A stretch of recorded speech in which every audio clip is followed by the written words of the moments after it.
Hello there and welcome to a Thursday edition of the show. So glad to have you, whether you're listening on your radio, streaming the show online at extrasports1300.com, or you've downloaded the Extra Sports 1300 app to do your listening.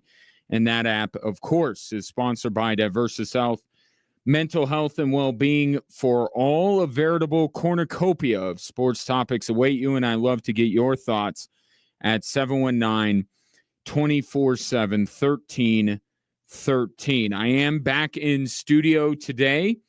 I will be back out one last time at the DoD Warrior Games tomorrow to talk with a bunch of those competitors, and it's been great being out there this week, being able to talk to a lot of these servicemen and women who are participating in the Warrior Games. Just terrific stuff, and looking forward to doing it one more time tomorrow. But today, it is very much you and me. James Chambers, the head coach of the Switchbacks, will be my guest at 5:20. And so let's get going. Broncos, are we done with the acclimation practices yet? I think we are with the Denver Broncos, but they're at training camp. Just had to do some acclimation practices.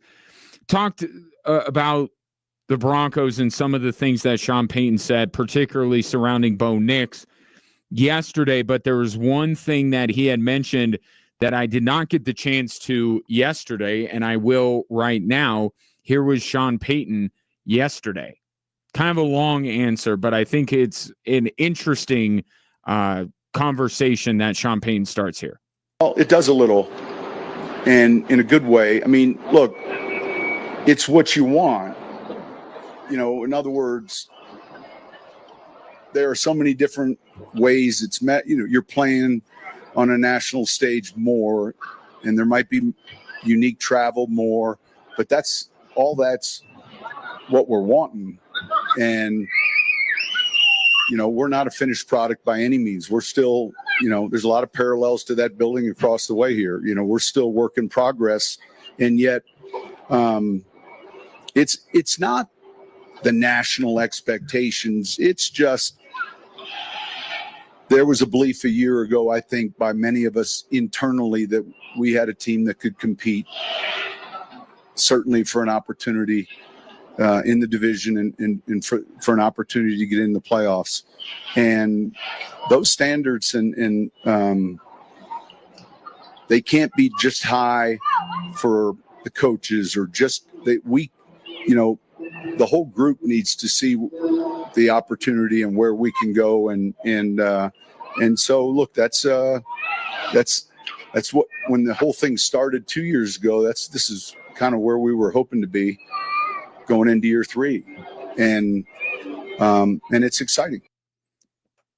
That was Sean Payton asked a question about does he coach differently now that the expectations have gone up. And I'll start with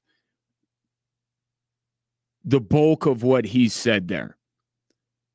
You hear athletes all the time talk about, we believe that we can win. And confidence is high and all of that kind of stuff. But Sean Payton talked about it there. Like, I don't want to say it's fake confidence, but there are levels to it. There are levels to confidence. Like, there's what the Broncos do have now is confidence backed up by evidence. Okay, you have to be a supremely confident person to become a professional athlete, to compete at the highest level of your given sport. You have to believe wholeheartedly in everything you're doing and everything that you are. So that's what you hear a lot from athletes. Yeah, they believe they can do anything, and they believe in the guy next to him. They're not, if you hooked them up to a polygraph, I think a lot of them would pass. But there's a different level to it that the Broncos have now, and it's the results, the evidence that comes along with a season like they've had, where they now see that they can win enough football games to get into the playoffs. And maybe Sean Payton, being around football as much as he has, saw something in this team. Clearly he did. But part of what he did last year was bring that out of the players themselves. And now these players have it. And if you listen to them, and you'll continue to listen to them leading up to and during the season, if you listen closely enough, it will sound a little bit different. Maybe not for, a Pat Surtain, who has been one of the best at what he does. Like, there is a supreme confidence backed up by evidence already with him. But some of the other guys who haven't done, and I know Surtain hasn't won a lot, but individually he has. Right? A Cortland Sutton, or, just some of these guys, other guys, Garrett Bowles. It's going to sound a little bit different because they've always believed, but now it's like, oh, we actually did this.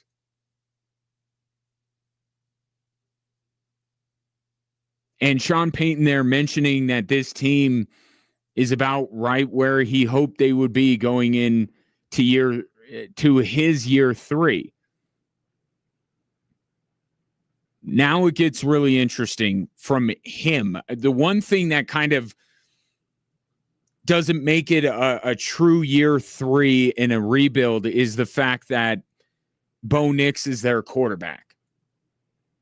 But in terms of implementing, you look especially on the defensive side of the football, like now it's time for this Broncos team as a whole to take a leap. And what I wonder about is what Sean Payton believes that next step is. And with a second-year quarterback, are they truly capable of doing that? As a defense, they're capable. I think the defense will certainly hold up its end of the bargain. I think the offensive line will. But my biggest, the reason why I land on like a 9-8 record for this team is I don't believe fully in their skill positions. There are players like Evan Ingram and J.K. Dobbins, and to a lesser extent Cortland Sutton, that I've seen enough from to go, okay, they're better than what the Broncos have had, certainly in Ingram and Dobbins' case. But there's still questions. Those two guys were available for a reason. Can Sean Payton get the most out of those two guys? But really, it's beyond a Dobbins or an Ingram. Right? Outside of Cortland Sutton, it's still a very young receiver group. It's a young quarterback. It's a young running back room. So you look at all of these things that the Broncos have, and they do check a lot of boxes. Coaching, defense, offensive line, they have those things. But what really moves the needle forward is the play you get from your offense, specifically your quarterback. So year 3 in a rebuild, I think is kind of what, and it's a little bit different for everyone else, but I would imagine it's, okay, now we're battling for the division. I'm actually a little bit surprised that Sean Payton said this is where he thought they would be, because I actually thought last year they were ahead of schedule. The season they had last year was a season that I could foresee for year 3. I think that the Broncos have arrived at this point faster. But here's Sean Payton saying, no, we're right on schedule. So to me, for a year 3 of a rebuild, would be normally for the Denver Broncos, let me think back a couple of years, would be now this year they're competing for the playoffs. First year, implement your systems, make it look a little bit better. Maybe the results aren't there. Then you start to move the needle a little bit in year 2, and maybe you just miss out on the postseason. And then year 3, it's you got to get in. Well, now this year 3 is, just sneaking into the playoffs. That's not progress. So, and I'm sure Sean Payton's going to be asked about it as we move through training camp, what the actual expectation is. He certainly said a lot at the end of last season in terms of what he believed his team was capable of. But he's going to start to intimate those things, talk about those things as they move forward. And I wonder if what would hold back the Denver Broncos taking that next step resides in the skill position rooms. And I think that's where I'm at. I see the defense. I think they're going to be one of the best in the NFL. I really like the Broncos offensive line. But those things that I talked about yesterday about them not sneaking up on anybody anymore. Teams being more prepared for Bo Nix in this Broncos offense than they were last year. Like, these things are going to come into play, and I look at the talent and the youth in those skill positions, and I say, I don't know if they're ready to push through that. And that's why I think this year, and you can regard it as an epic failure or progress in some way, but that's why I think they're kind of going to flatten out a little bit in terms of wins and losses. Because the progress that they're making in other avenues, I think, is going to be held back. And it's natural. It's natural for teams that are very young at quarterback in the skill positions to not just continually keep improving leaps and bounds. There's a bit of a plateau, and then they push through. So even though the Broncos are here earlier, I don't know if they push beyond what they were last year. But that's going to be up to Sean Payton, especially with the fact that it's the skill positions. This is the vision he had. This is what he wanted. He didn't want necessarily a whole bunch of veterans at the quarterback position, the running back position, tight end, wide receiver. He wanted his guys. He wanted his archetypes. And he's got them. How much does he make up for the youth, the inexperience, and in some cases, the lack of talent? He was able to do that a little bit this year. This year's it's an even bigger ask. Just getting going with this Thursday edition of the show. Phone line, yep, open. So is the text line. Text line's always open. 719-247-1313. Coming up next, somebody that I certainly grew up watching a lot of. Probably you did as well. Talk a little bit about Hulk Hogan next on Extra Sports 1300.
Rally Towel. And then stick around after the match for a very special Christmas fireworks display. Get your tickets now. That's this Saturday night, 6 o'clock. SwitchbacksFC.com. I suppose it would have been more appropriate had I come in with the theme song of Hulk Hogan. I'll chalk that up to being one-man band. If I had a producer, they would have been like, hey, we got to come back with. If I had DJ, like I've had the last few days at Warrior Games, he would have had it teed up. But let's talk about Hulk Hogan, who passed away today at the age of 71. I am no longer someone who watches wrestling. Anything that has happened in the wrestling world since Thugonomics, I have no knowledge of.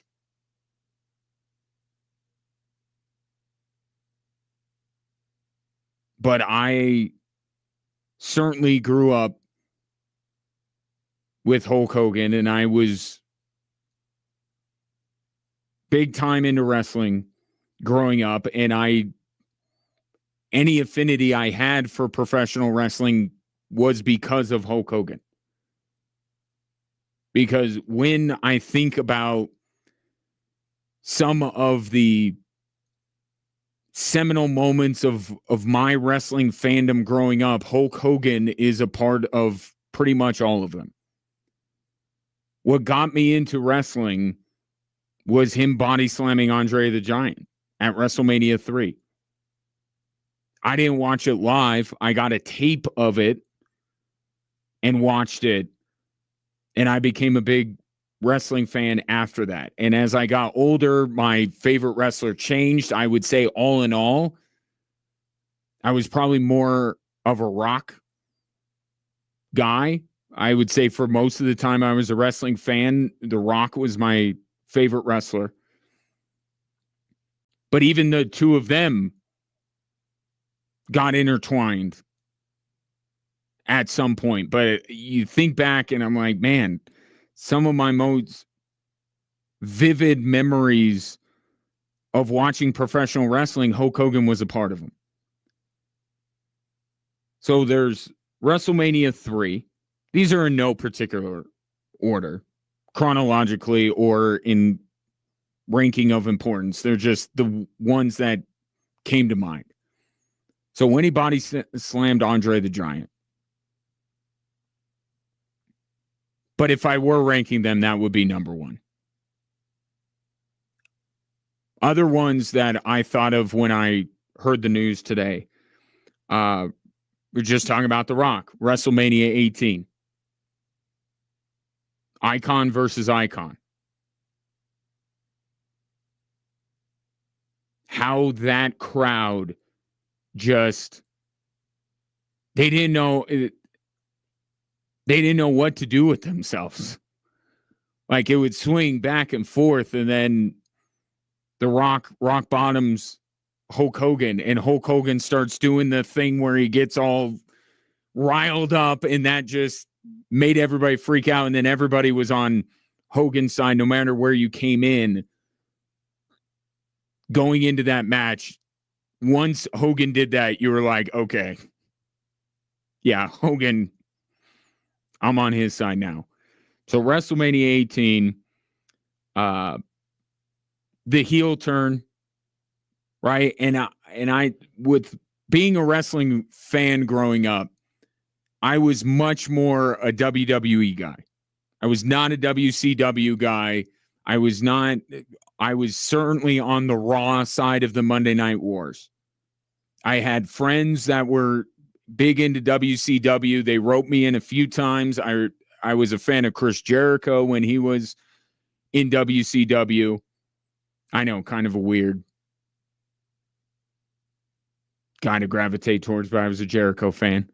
With Rufus, big fan. But no matter whether you were a WWE guy or a WCW guy, no matter what side of the Monday Night Wars, maybe you watched everything. when Bash at the Beach happened, that was, I don't know what moment you put above that.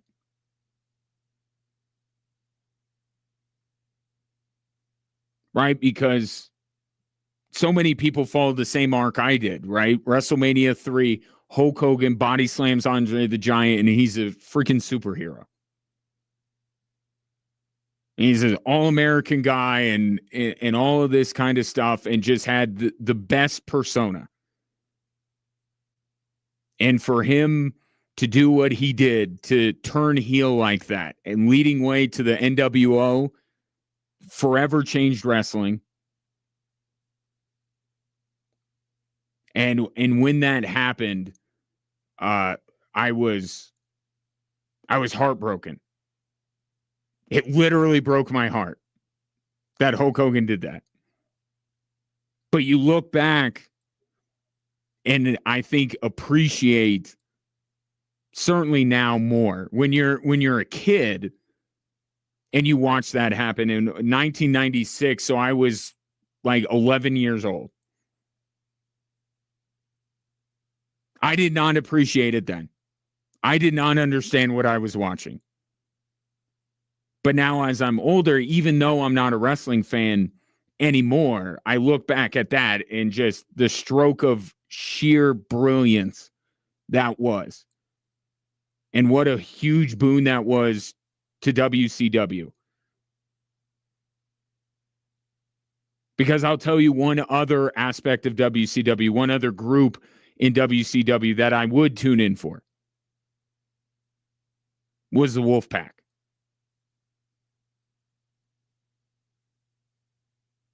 Got into that.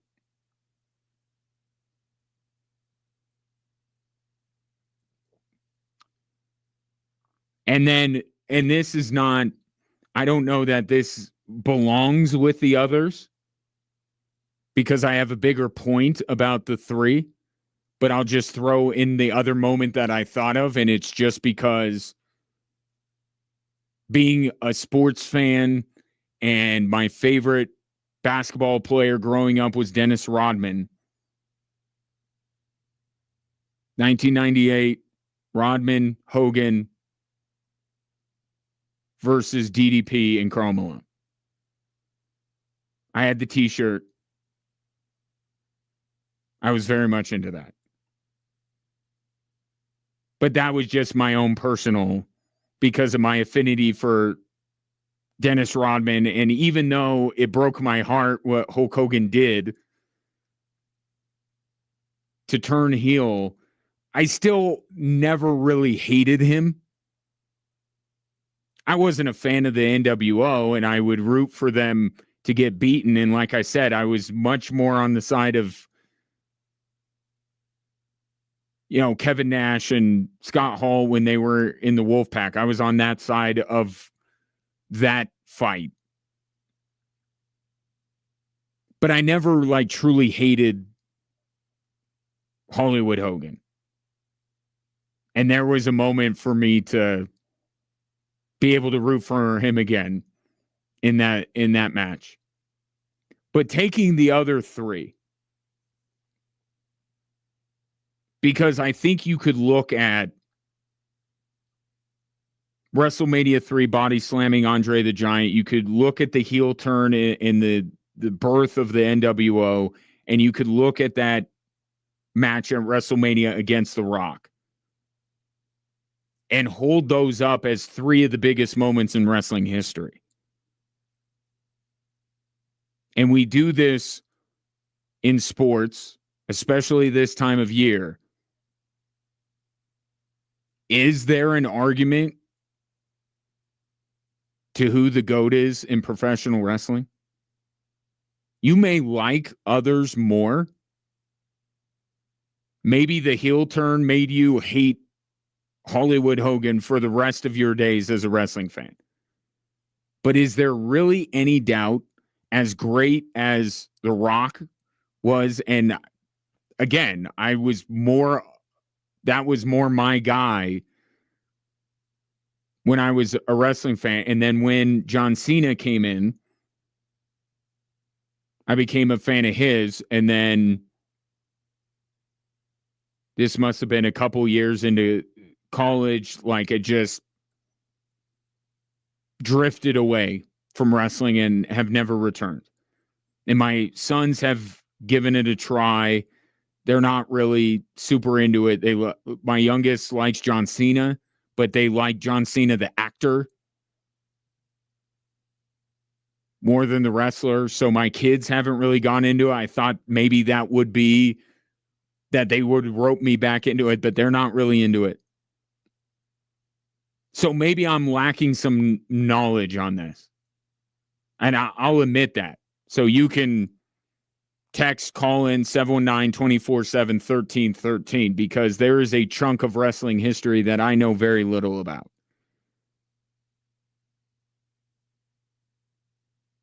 But for me, for 2 decades, running congruent with running right through the height of popularity of professional wrestling, I mean, Hulk Hogan's got to be the GOAT, right? I mean, those 3 moments, how many do you put above those?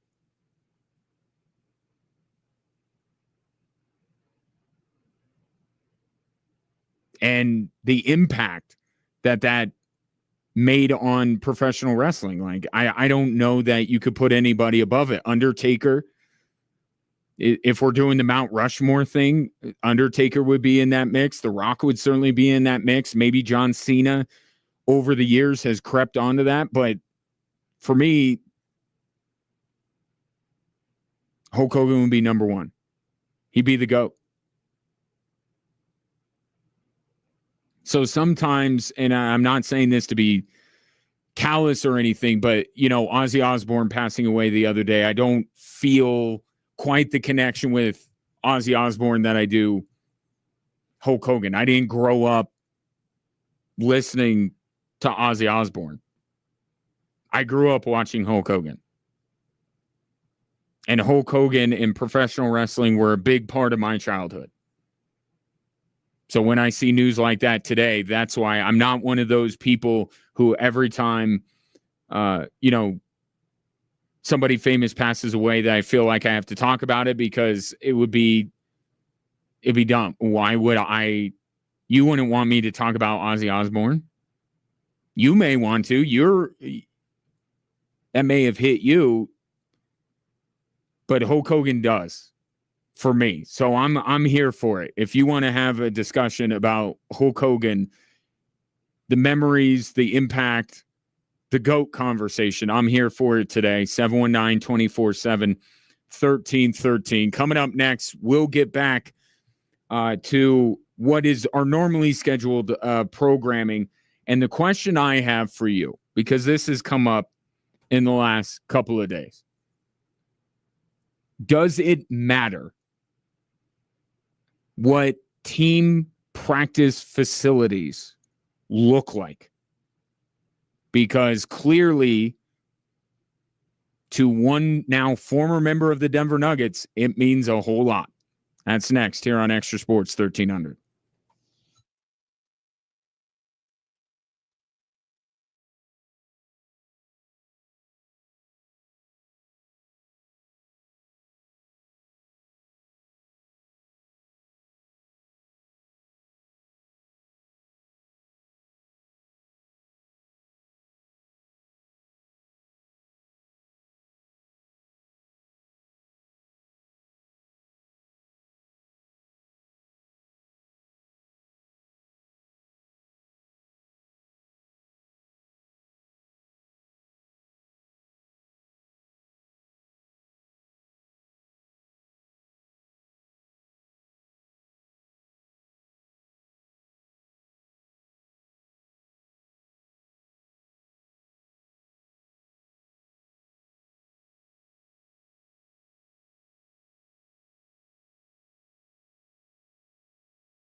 Riot Fest 2025, 3 days of live music with over 90 artists in Douglas Park, Chicago this September, featuring headlining sets from Green Day, Blink-182, Weezer, Jack White, and more. And we're hooking up one winner with a VIP trip for two to Riot Fest, including flights, hotel, 3-day VIP tickets, plus $200 to raid the merch store.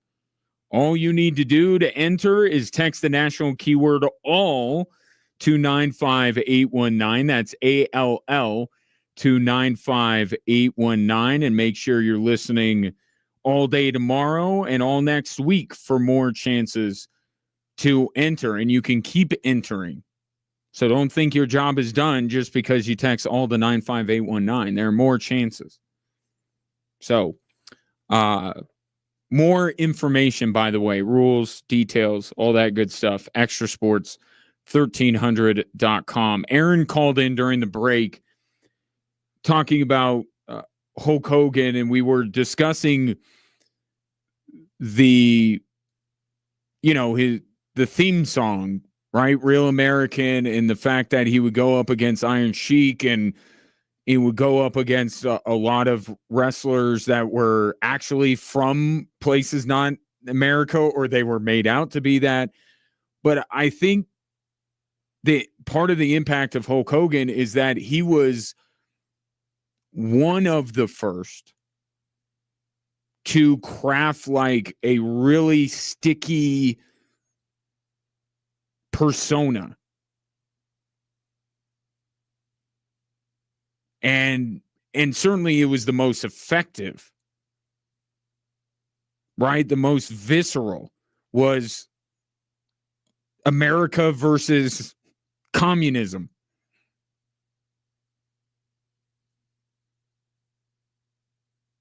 And it was such a simple premise, isn't it? You look at wrestlers as we move through time, and even though I don't have much knowledge about today's wrestling world, I do see some stuff via social media or on television. Like, some of these personas are like so complicated. They're so like deep, and it's like, no, Hulk Hogan, just America. That's what it was. And it was awesome.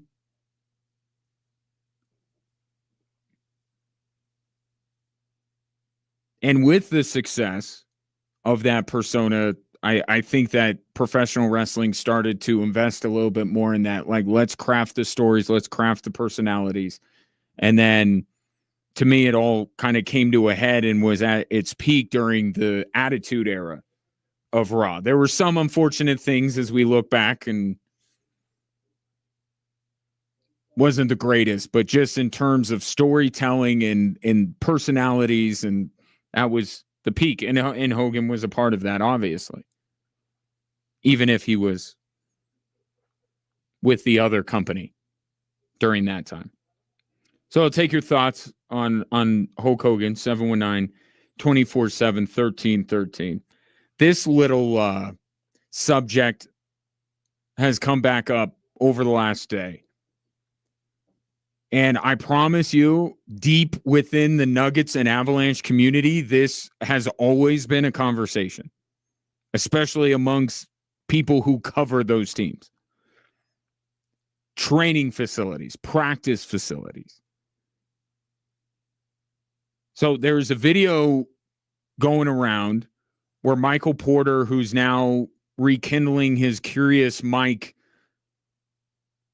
persona, I guess. I don't know if it's a persona or just the name of his YouTube channel, but he's doing it. He's doing the videos more often now. And they showed him arriving at the Brooklyn Nets facility. And you would have thought he walked into Willy Wonka's chocolate factory. Like, he was just in awe of their practice facility.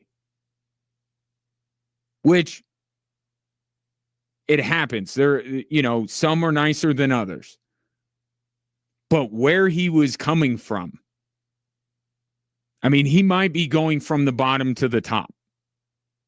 I don't have an official ranking of the best NBA practice facilities, From what I saw, Brooklyn's looks pretty nice. But I know where the Nuggets practice facility ranks. I know that for a fact.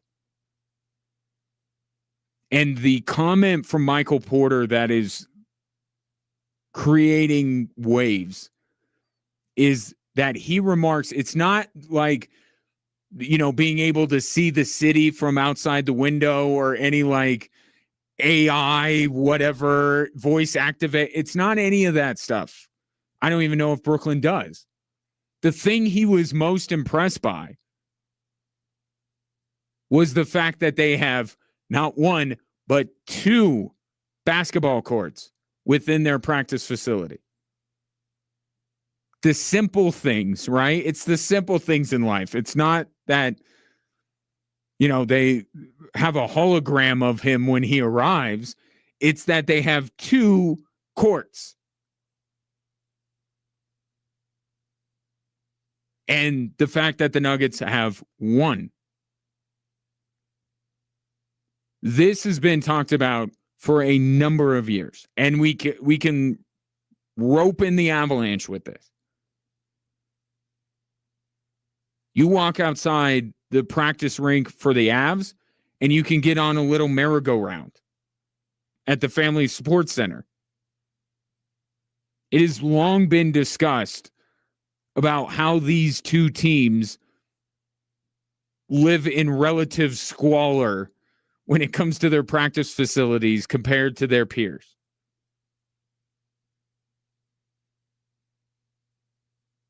And with Michael Porter saying it, and I'm like, this had to have come up at some point.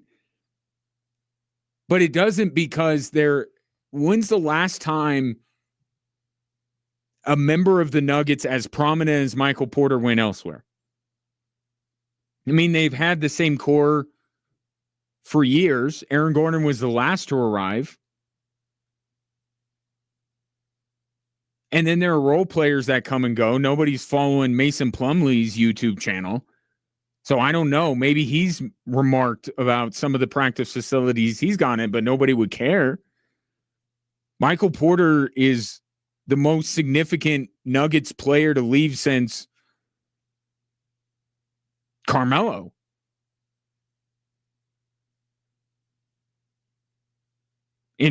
Well, you could say AI, Chauncey. AI wouldn't rank up there in name brand, obviously, in star power, sure. But in terms of accomplishment, and even Michael Porter rises to a different level than even Carmelo does, or Chauncey. He won a title with the Denver Nuggets. But there hasn't been a player as prominent as Michael Porter leave and go elsewhere, and like people kind of follow what he's doing. Social media always helps out everything. But it's bringing back into focus the fact that the Denver Nuggets practice on, like, I forget the floor. If the normal beat writers for the Nuggets know exactly what floor the practice floor is on, I don't. But it's not great. It's not a great look for the Denver Nuggets that Michael Porter is getting wowed by the fact that they have 2 courts. It's not great for the Nuggets. And the big question that comes out of it is, does it matter? I don't know. Ask the Denver Broncos. Look at that monstrosity they are building. And I say monster, I'm sure it's going to be incredibly nice, but it is massive. The new facilities that they're building. Ask Greg Penner if he thinks facilities matter. They do. Are they the be all end all? No. Money talks louder than practice facilities. Chances to win speaks louder than practice facilities. But when you talk about the history of the Denver Nuggets not being able to attract free agents, like, this is kind of the part that people don't talk about a lot. It's always the city. Oh, guys don't want to go to Denver. And there's some truth to that. But it's always talked about the quality of the team or the city. Because that's what's outward facing. That's what people see, right? They can assess the Denver Nuggets as a basketball team. They know the city of Denver and can talk about it. Maybe not to the extent that you and I can, but people have been to Denver, visited Denver. They got a general gist of it, but the behind the scenes stuff, most people don't get to see, but the players do, and it does matter. Is it the prevailing reason why the Denver Nuggets haven't been able to attract free agents? No.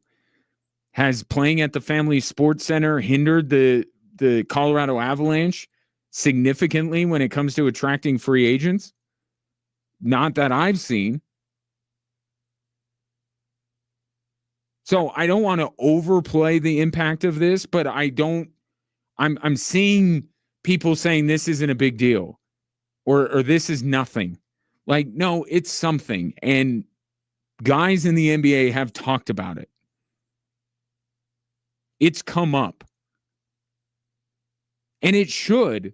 I mean, there's reasons why these Fortune 500, these tech companies build these, unbelievable campuses with every amenity and everything. Like, there's a thought process behind that.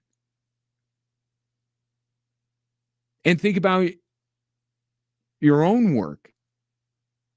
Where you go into work every day, that doesn't matter to you. Compare, like, if you just think within your own industry.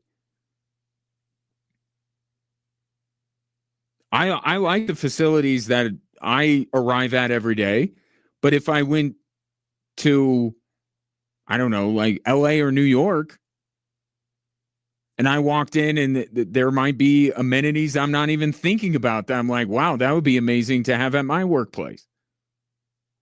It matters. So it's not everything, but it's not nothing. And it doesn't make the Nuggets look especially great when Michael Porter, the thing he is wowed by is the fact that they have 2 courts. Now, this will change, which also I think gives credence to what I am saying here. That under the new development where they're going to like mow over Elitch's and all this other stuff, they're going to build new practice facilities. So they're on the way, but it has been forever that they've had the setups that they've had, both the Avalanche and the Denver Nuggets. And it has mattered. And I would venture to believe that it has cost both teams, at least on one occasion, that somebody walks into the facility and is like, this is where I'm practicing?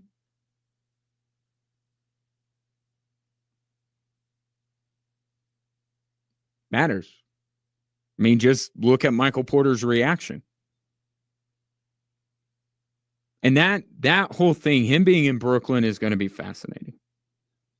Because the other thing that's going on, he is getting really hyped up here.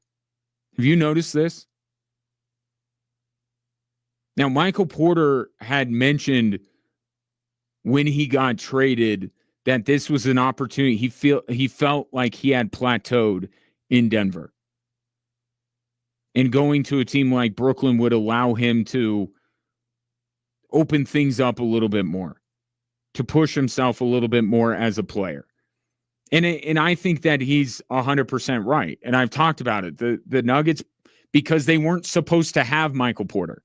A player of his caliber, the Nuggets were never supposed to be able to land. But when they got him, they're like, well, we don't need you to be all of this. Like, we got what we need in these other areas. We need you to just do this. And I could imagine for a player as highly touted as Michael Porter throughout his entire life, that at some point it was like, all right, I kind of want more here. So I think going to Brooklyn is going to give him that opportunity. But with that now, people in New York have taken and ran with it. And people are talking about Michael Porter having a career year this year in Brooklyn. And it will be very interesting to watch. There's nothing that Michael Porter can do to make me think that the Nuggets made a mistake, because there's so much more in this trade on why it makes sense, right? I think that Cam can be a better fit with Nikola Jokic than Michael Porter, but it's the finances side. We can't lose sight of that. The flexibility they gained is, to me, the most important thing, maybe the most important thing. And their ability now to continue to supplement the roster, to improve the team as they need to, which they did not have when they had Michael Porter's contract on the books. So I don't think anything Michael Porter does in Brooklyn is going to make people around here lament the fact that he's gone. But it will be interesting to see how much he does in Brooklyn. And I would not be surprised. And it's the same caveat we always put on Michael Porter. If he's relatively healthy, he's going to be allowed to do a lot more with Brooklyn. And I would not be shocked if people are shocked by what Michael Porter is capable of. It wasn't going to happen in Denver. And there was a good reason for that. It's not that they didn't understand what they had in Michael Porter Jr. It's not like they held him back. They have a duo. They had Jamal Murray. They have Nikola Jokic. They have a better team. But I'm not going to be surprised at all if Michael Porter does some things on some nights where we go, I don't know that he ever did that in Denver. But I think he'll work out with Cam Johnson. It won't make you miss him. 719-24-7-1313. More Drive Time Sports right after this.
Welcome in. Glad to have you on this Thursday. Appreciate you listening to the show on air, online, or through the app, or watching and hopefully listening. It's better if you do both of those things when you're on our social media platforms at XTRA Sports 1300. Your thoughts welcome by phone or by text 719 24/7 1313.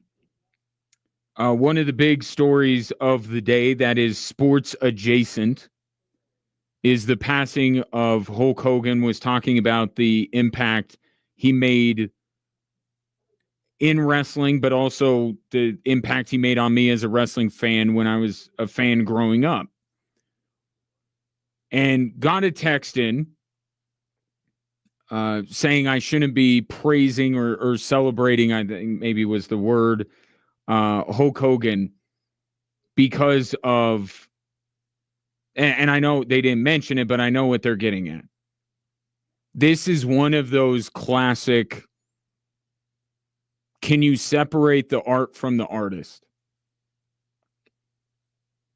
Can you lament the loss of somebody because of the impact they had on you, knowing that there was a dark side to who they were? And I understand it. If you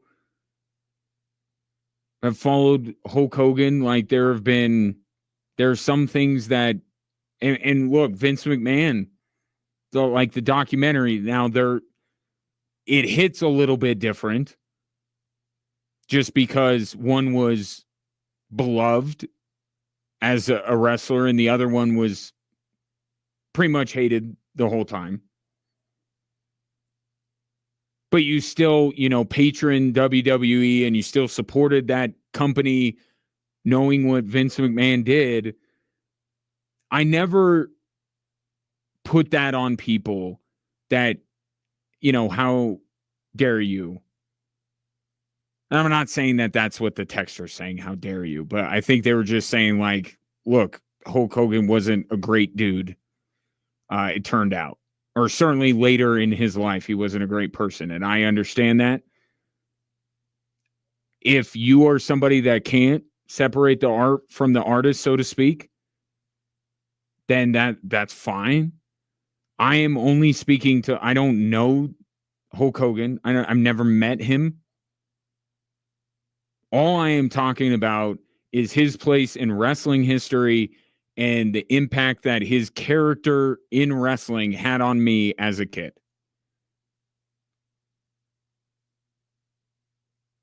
And that part of it, the art part of Hulk Hogan's legacy, I think is worth celebrating.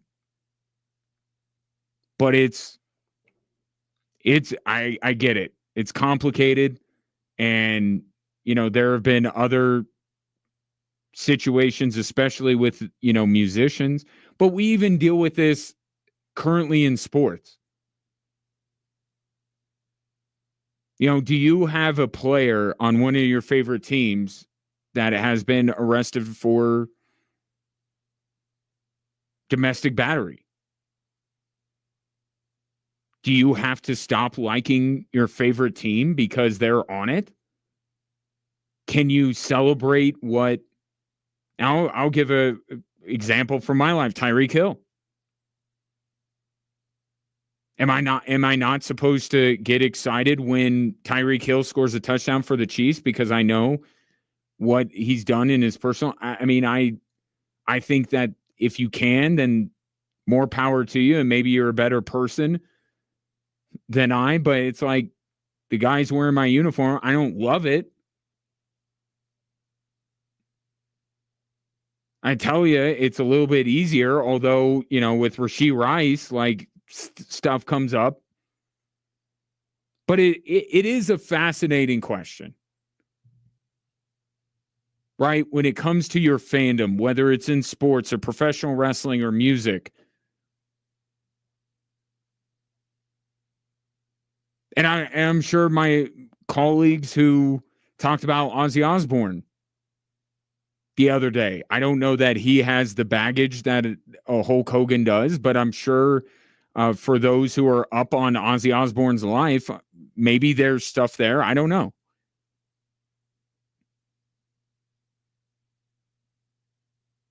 But I do find it to be an interesting topic. But when I talk about Hulk Hogan and when I am perceived to be praising him, I'm praising the fictitious character that he was in wrestling and his impact on an entertainment entity that I very much loved growing up. Not saying I want my kids to grow up and be like him, but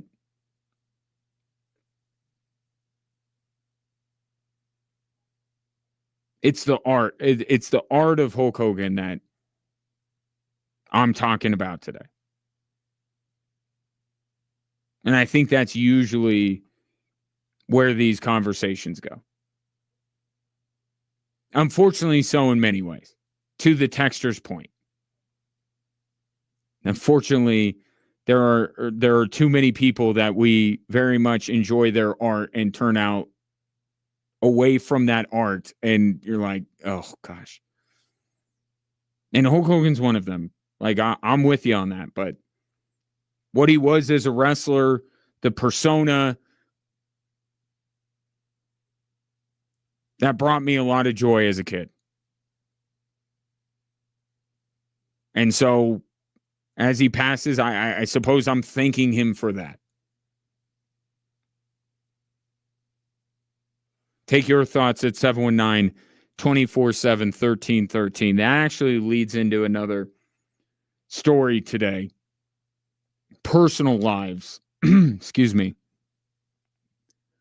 Bill Belichick had to, now I'm not putting Hulk Hogan and Bill Belichick in the same conversation. Please don't misunderstand me there. I'm just saying the personal lives of people have come up over the last couple of days. And for Bill Belichick, it's all of this stuff with his girlfriend. And North Carolina players at ACC Media Days were asked about if that's impacted their view of Bill Belichick, or that make them, I guess what they're fishing for is someone to go, I made a huge mistake joining North Carolina because Bill Belichick seems like he's got a messy personal life. And I am not surprised one bit that nobody raised their hand and said it affected them. Now, you could be a little bit cynical and say, well, what are they supposed to say? They're wearing North Carolina colors and they're going to say, you know, Bill Belichick and his girlfriend and be critical of that. But I believe them. I never understood how this would somehow impact the way that 18-year-olds thought about going to North Carolina. The draw of Bill Belichick is that dude will know how to get me to the NFL. College sports, especially in football and basketball at the highest level, is 100% transactional. You just heard, if you're listening to Rome's show before I came on, the Wake Forest new head coach that was at Washington State talking about how transactional college sports are. If I'm somebody with eyes on the National Football League, do I care that Bill Belichick seems to be getting controlled by his girlfriend? Like, I guess that's the takeaway most people have. No. Is she the one that's going to be coaching me? For all that's been said about that relationship, I don't think there's been one time that anyone has intimated that it's actually going to be his girlfriend that's going to be coaching the team. Now, maybe she gets right up to that line, depending on some reporting I've seen. But ultimately, I'm going to North Carolina for Bill Belichick to coach me up so I can go play on Sundays. And as long as what's going on in his personal life doesn't make him less of a teacher, and I don't know how necessarily it would, I don't know why anybody would have a problem with this. And also, by the way, the world of college athletics has changed, as you know. Nobody's going into people's houses, right? Bill Belichick, I mean, they will, but not to the extent they used to. You know, I remember a time, remember when Brian Kelly did the super cringy family thing? And I said at the time, like, that's got to lose him some recruit. I mean, it's so phony and pandering. And if that guy walked into my house and was trying to recruit my son to go play for him, I would be a little bit put off by the whole thing. And I don't know that I'd want my son playing for Brian Kelly. And then shortly thereafter, what happened? Global pandemic, transfer portal, and now it's like you're not recruiting 17, 18-year-olds. You're recruiting guys who are already in college. It's all the portal. And that's the most transactional aspect of college athletics. It's all about how much money you can get and a little bit the opportunity to play at a bigger institution to become a higher profile player. Like, I could understand where some people, you know, donors or trustees and I can even understand why some parents might look at Belichick's very public relationship and some of the aspects of that and some of the things that have happened and go, oh, I don't know. But their son's 22, 23 years old. And he's going to, for on-the-job training, he's going to get his career. He's only going to spend a small amount of time with Bill Belichick. What do you think that he's going to negatively influence? I just don't understand why that's a big deal. I could understand it when true college football recruiting existed, not what is going on right now. And as long as Bill Belichick can still get guys into the NFL draft and get them to Sundays, and we don't know yet for sure, but if I'm a college football player, I'm looking at North Carolina. I'm looking at Bill Belichick and saying, I think that guy can give me the training I need to achieve my dream of playing on Sundays, to find a career in my chosen field. And what power dynamic exists with him when he's at home, and age difference and all that kind of stuff matters not to me one bit. Here's another example of this.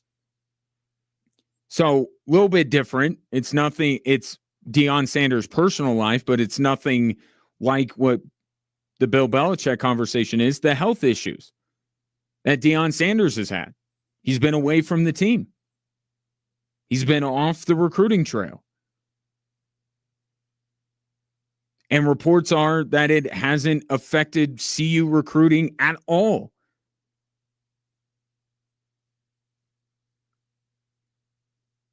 Like, I think there are just some old ideas about college sports that are being held on to. And maybe back then, what's going on with Bill Belichick or health issues with Deion Sanders, not that anybody holds it against him, but the idea of, oh, is he going to be around? Is he going to be coaching my son? Is he going to see this thing through? Like, all of that kind of stuff, it matters so much less now than it ever did. So I'm not surprised to see that North Carolina football players are like, yeah, it doesn't change my mind at all.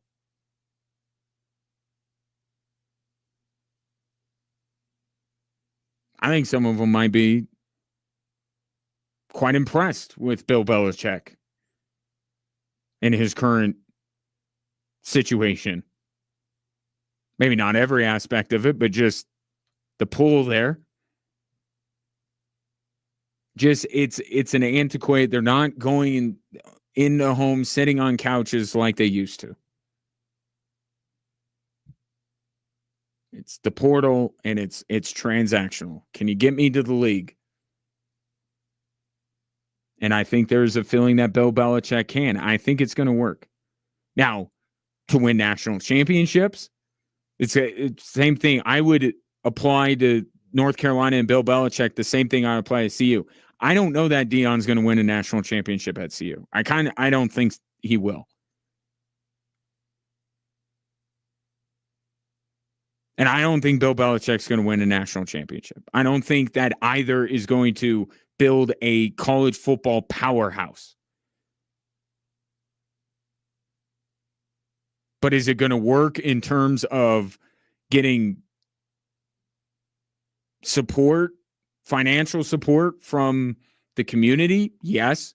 Is it going to land them some big time players? Yes. Is it going to fill up the stadium on Sundays or Saturdays? Or they may play on Sundays. They play every day of the week now. Yeah, it's going. North Carolina is going to get out of the Bill Belichick marriage the same thing that CU is going to get out of the Deion Sanders thing. Maybe it's not the highest of heights and the ultimate prize, but there are going to be a lot of good along the way. And I think that's what's going to happen with North Carolina as well. Maybe not quite to the extent of CU.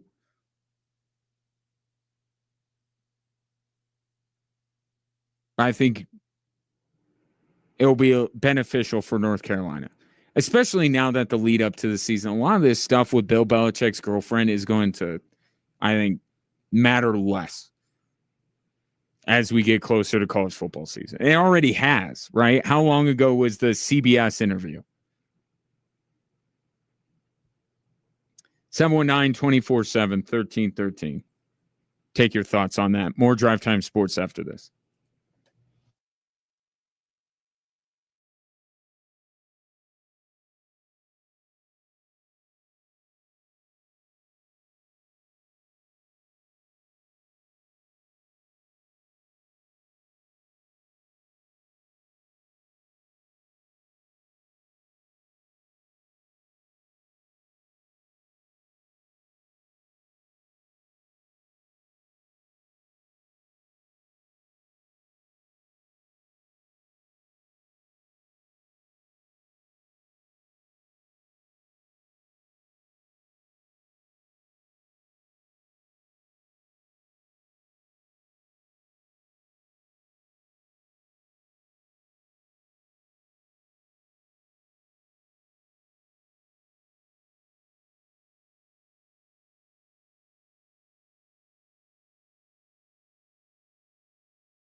Riot Fest, 3 days of live music from over 90 artists in Douglas Park, Chicago this September, featuring headline sets from Green Day, Blink-182, Weezer, Jack White, and more. We're hooking up one winner with a VIP trip for two to Riot Fest, including flights, hotel, VIP tickets, plus $200 to raid the merch store. All you need to do to enter is text the national keyword ALL, that's ALL, to 95819. Full contest rules at extrasports1300.com. Now is the time of year where the word pressure is being thrown around. Who's under the most pressure this upcoming season? And I do think it's a good topic. It's a good topic to talk about.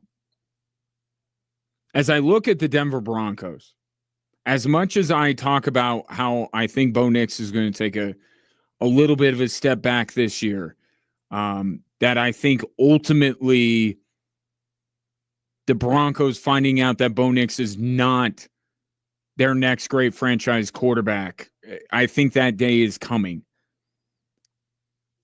I don't think that means that this year he has a ton of pressure on him. He shouldn't. If Bo Nix has pressure on him, then it's not going to be great. He shouldn't have any pressure. I understand that there's going to be some internal pressure from him just to, match what he did last year. But like real pressure to perform. If Bo Nix doesn't perform this season, I mean, let's be reasonable about what Bo Nix is going to be this year, right? Is he going to fall off a cliff this year? No. Come on. Sean Payton's not going to let that happen at the very least. How much you believe in Bo Nix aside, Sean Payton's not going to let Bo Nix fall off a cliff in his development this year. I think Sean Payton is perfectly capable of coaching up Bo Nix to be about the same quarterback he was last year, which is kind of my point about Bo Nix, is that I do think he was heavily coached last year. Everything was heavily coordinated and planned out. Eventually, it's going to have to be Bo Nix standing on his own, trying to make plays in big games. I'm actually not putting that much pressure on Bo Nix, especially because I don't think he's going to surpass what he did last year in many ways. In some statistical ways, maybe. But I think overall, it's just not going to be as good of a season for Bo Nix. Whether that's wins, passing yards, touchdowns, the eyeball test, whatever it might be. We saw it with C.J. Stroud. Right? Did his numbers go down the tubes? No. But you watched him and you said he's not what he was last year. I don't think that Bo Nix is one of the 4. Maybe he's in the top 5.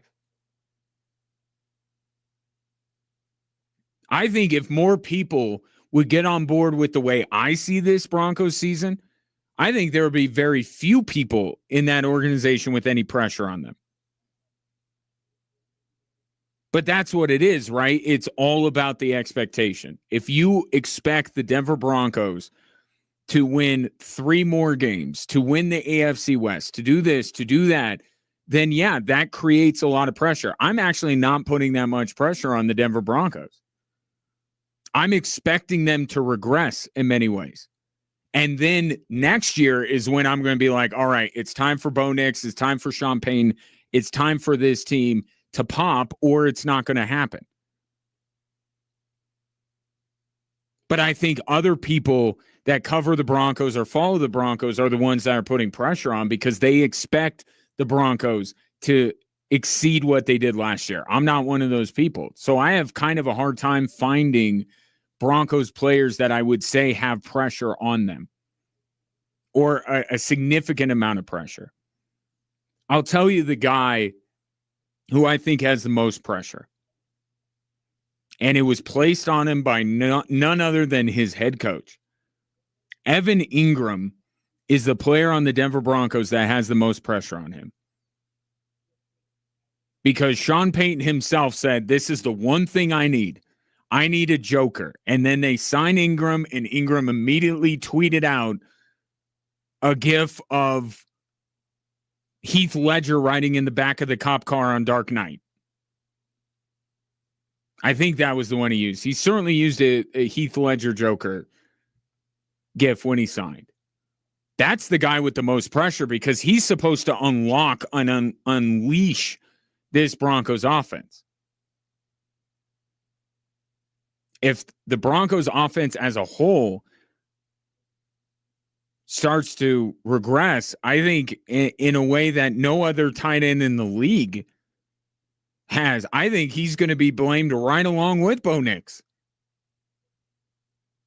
Because he was the one, and it's not just production, although that's part of it. In many ways, he is responsible for how that entire offense performs. He's supposed to unlock the passing game, which should lead to more points, which should lead to more yards, which should give the Broncos the ability to run the ball a little bit better because they're more of a threat throwing the football. Bo Nix should put up better numbers now that he has this joker in there in Evan Ingram. So when I look at the Denver Broncos, the player that has the most pressure on them to perform this year is Evan Ingram. And don't look at me, don't look at anybody else that covers the team. Look at the old ball coach. He's the one that did that. So if Evan Ingram isn't all that the Broncos hoped and dreamed he would be, he's gonna be the popular punching bag for Broncos fans and pundits alike. So to me, he's number one. But off of that, I think that Nick Bonitto, one way or another, is going to have pressure. He's either going to have the pressure of now you're being highly compensated for what you do, despite the fact that you've had one really good year in the NFL.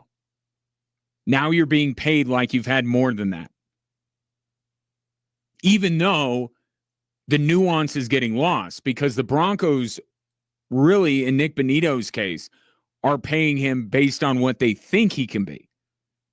Same as what they did with Pat Surtain a couple of years ago. Like, he was already good, but they paid him as the top corner because they said that's what he's going to be. So either this deal gets done and Nick Bonitto is now one of the highest paid pass rushers in the league, and that's the pressure. Or if this thing stalls out for whatever reason, he's going to be under pressure to earn that deal. But regardless of whether he's paid or not, he still has the pressure of, can you do that again? People are either saying that Nick Bonitto was a one-year wonder, or they're now expecting him to do this every single year. So he has that. So on the defensive side, I would say it would be Nick Bonitto. Offensive side, and number one at the top, I think, is Evan Ingram.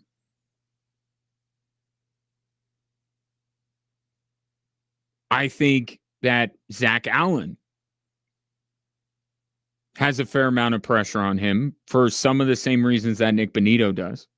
We heard Sean Payton yesterday talk about the fact that they're going to play him fewer snaps. Can he still be as effective of a pass rusher with fewer snaps without leading the league in snaps from a defensive lineman? Because I laid this out yesterday in terms of effectiveness, the production versus the number of snaps, he's more like the 25th, 26th best pass rusher in the NFL. even though his numbers would say his tackles for loss, his sacks, his pressures would say he's a top 15 pass rusher. He was on the field all the time. And he, like Benito, set to get paid. So I think Zach Allen has some pressure. And the fourth guy that came to mind when I was thinking about this, I think Riley Moss had some pressure on him. Because to me, I think there's no pressure on Jahdae Barron. Or very little. I think a lot of people are ready to kind of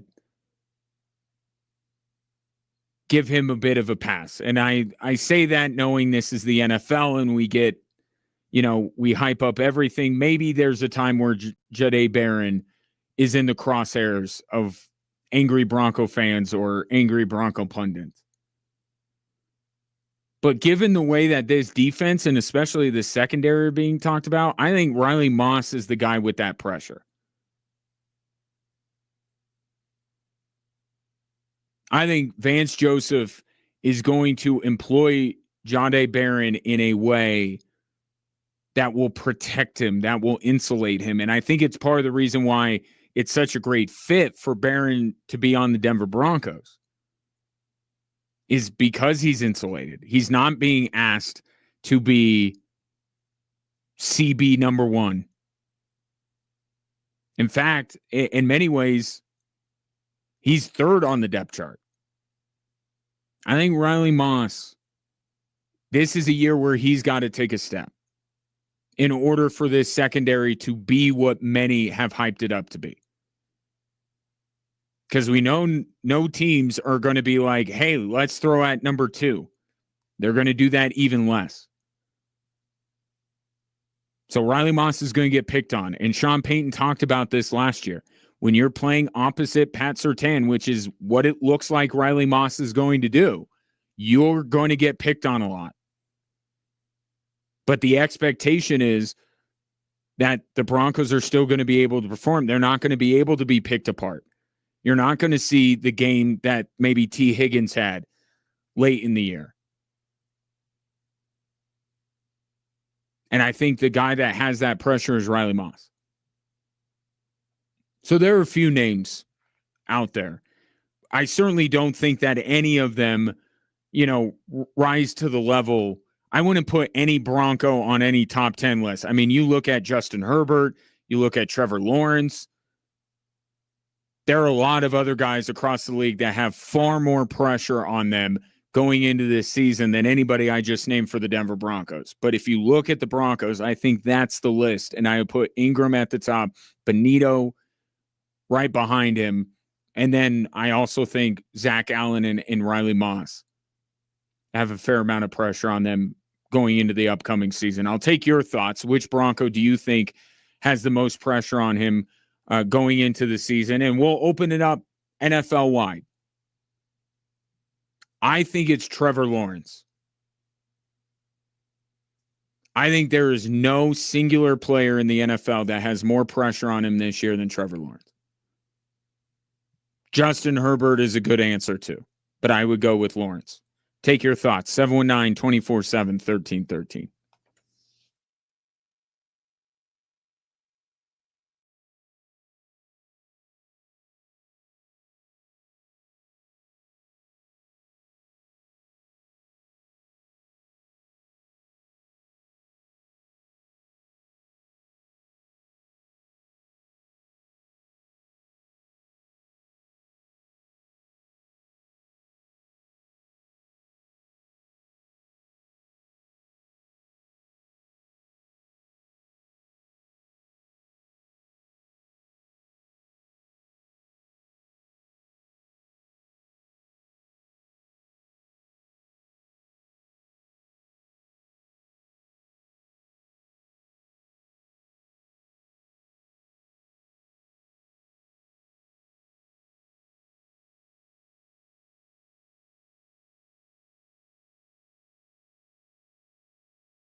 719-719-24/7-1313 if you'd like to participate in today's show.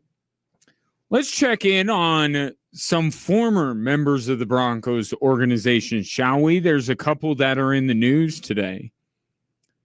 First, Von Miller, speaking now as a member of the Commanders, saying, "Let me rush. That's what I do. I can still roll out of bed at 36 years old with my shoes on and rush the passer.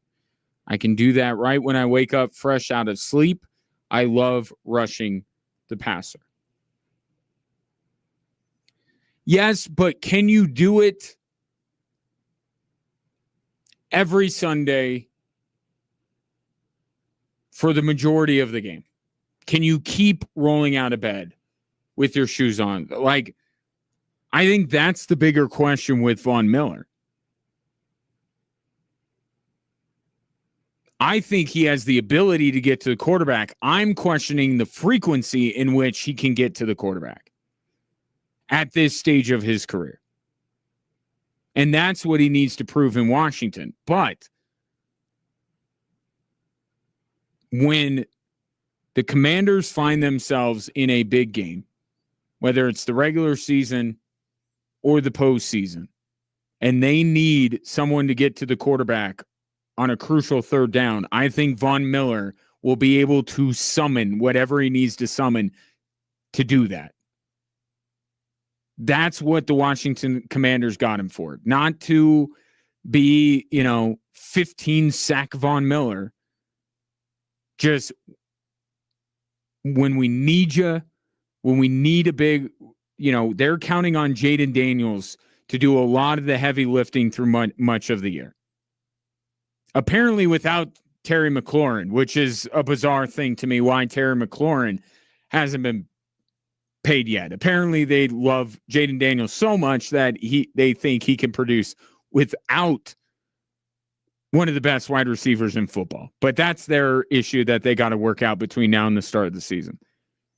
Jaden Daniels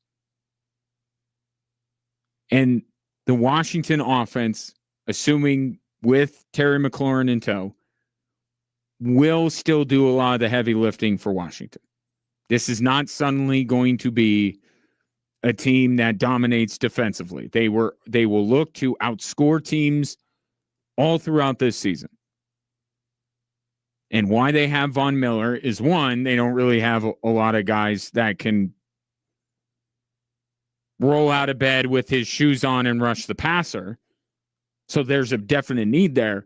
But in any particular game, especially big ones, Von Miller, you know how to get to the quarterback still. Maybe your body won't allow you to get there repeatedly, but you know how to get there. We need you to get there at that moment we need you the most. And I think he still has that ability. And I think there will be a time this season where we talk about Von Miller making the biggest defensive play of the game for Washington. And what Washington hopes is that is in the NFC Championship or a couple weeks after that. Now, for someone who isn't, shall we say, held in as high regard in these parts. So Nathaniel Hackett is back with the Green Bay Packers. But with the twist. Now he is going to be an assistant on defense. He's going to be a consultant / analyst.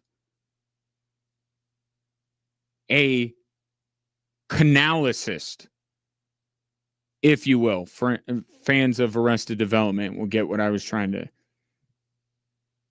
do there with Tobias and analyst and anyway, won't go down that road. So the football aspect to it is that regardless of what side of the football you were on, yeah, you may specialize on one side, but you analyze the other side. If Nathaniel Hackett is helping with the defense, he's helping defenses read offenses. He understands to some extent. To what extent is more in question as every day goes by. But it's not unheard of for someone with an offensive background to help out on the defensive side and vice versa. Okay. And he's doing it in a very small role with the Green Bay Packers. Okay. This isn't Matt Patricia taking over the Patriots offense here. This is Nathaniel Hackett providing an extra set of eyes to the Packers on the defensive side because he knows offense. That's not funny, though. So please don't let that explanation get in the way of a hilarious joke that you want to tell your buddies. Go ahead and do that, because it is a funny headline that Nathaniel Hackett has now essentially thrown in the towel as far as managing offenses, or is no longer capable or being viewed as a viable option to run an offense. So now he's switching over the defensive side. Go for it, because it's funny. And they say every joke has a ring of truth to it. With Nathaniel Hackett, I think that would apply. So don't let my explanation get in the way. It's a great joke. Go and tell it to your heart's content. But I will say this.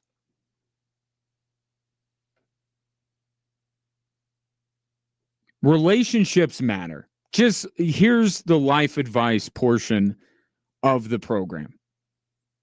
You can have, not to sound like Liam Neeson, but you can have a certain set of skills. And you could be exceptional at those skills.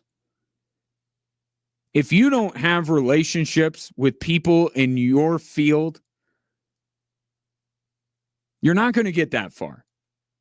And also, when you need a gig, your skills may not be enough. And that is crazy to say, and that sounds backwards, and it is to what the ideal world would look like. But Nathaniel Hackett, who has been hired and fired, I'm almost losing track how many jobs he's had in the last few years. Okay, if you walked into your a potential new employer and you were hired and fired multiple times from lesser and lesser jobs, like think about what Nathaniel Hackett's resume would look like in the real world. So you were hired to be the manager of this establishment. Yeah, that's right. And then you were fired. Yeah, that's right. Then you went somewhere else and were the assistant manager. Yep, that's true. And you got fired from that job too. In the middle of, you weren't even there that long. No, I was not. Do you think Nathaniel Hackett, if he went in with that job history, forget what his line of work is. If you had a resume that said that you had this meteoric rise, in some ways, I think Nathaniel Hackett did, and then you got to the highest job you could have, were fired not even a full year in, and then you got a lesser job somewhere else, and you were fired less than a year into that job, and now you expect to be hired at another place. If you had that resume in any other line of work, you would not get that job you're going for.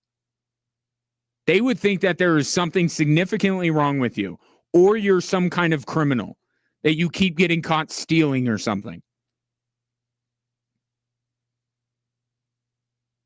So why doesn't it hold up in the NFL? Is it because Nathaniel Hackett is still viewed as a brilliant football mind? No, that's not the reason. The reason is because his buddy's the boss. Matt LaFleur is the boss And so Nathaniel Hackett gets a gig. This happens all the time in sports. That old line of it's not what you know, it's who you know, very much exists. Maybe in no other league more than the NFL, which, if you think about it, it starts to go down a different path in which there has to be a Rooney rule in place, but I won't fully go down that road right now. But the fact of the matter is, that Nathaniel Hackett, if he were anything other than a football coach, he would have a very difficult time finding employment.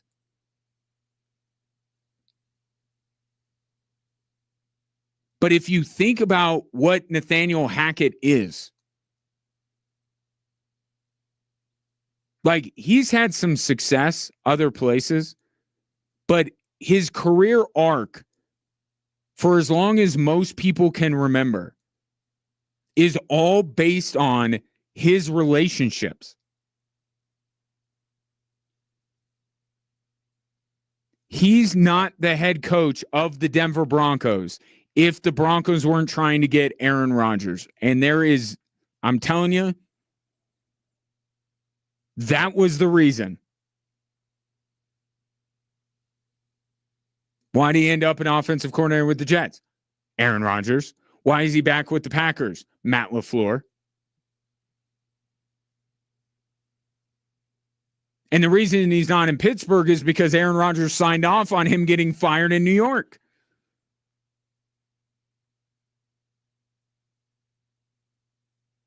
I mean, Nathaniel Hackett's entire employment history, not entire, but of the last few years, is all based on who he knows and not on his own accomplishments.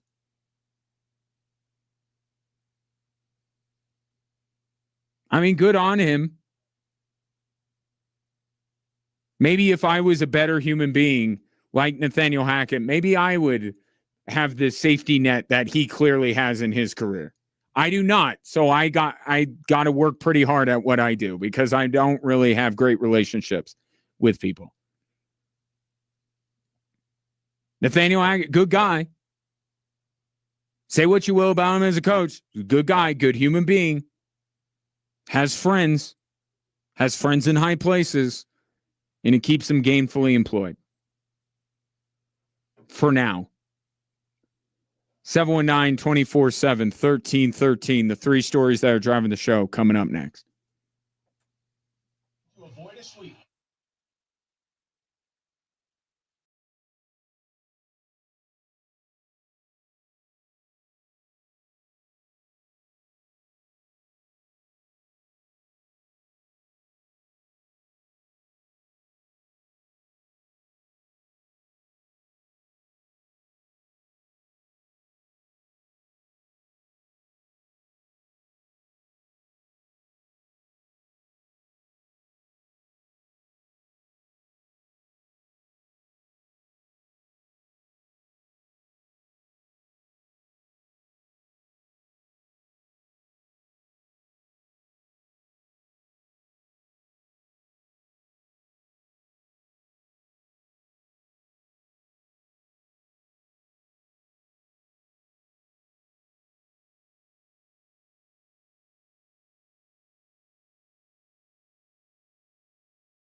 Hello there. Welcome in to a Thursday edition of the show. So glad to have you, whether you're listening on your radio, streaming the show online at extrasports1300.com, downloading the Extra Sports 1300 app sponsored by Diversus Health, or you're watching on our social media channels at Extra Sports 1300. If you'd like to be an active participant in today's show, I welcome that. I enjoy that. 719-247-1313 is the number. I will be joined by the head coach of Colorado Springs Switchbacks FC, James Chambers, as they get ready to take on Texoma FC in the final match of the group stage in the Jägermeister Cup, coming off a big win against Birmingham Legion. So much to discuss with Chambo coming up in a few. But in the meantime, here are the three stories that are driving the show.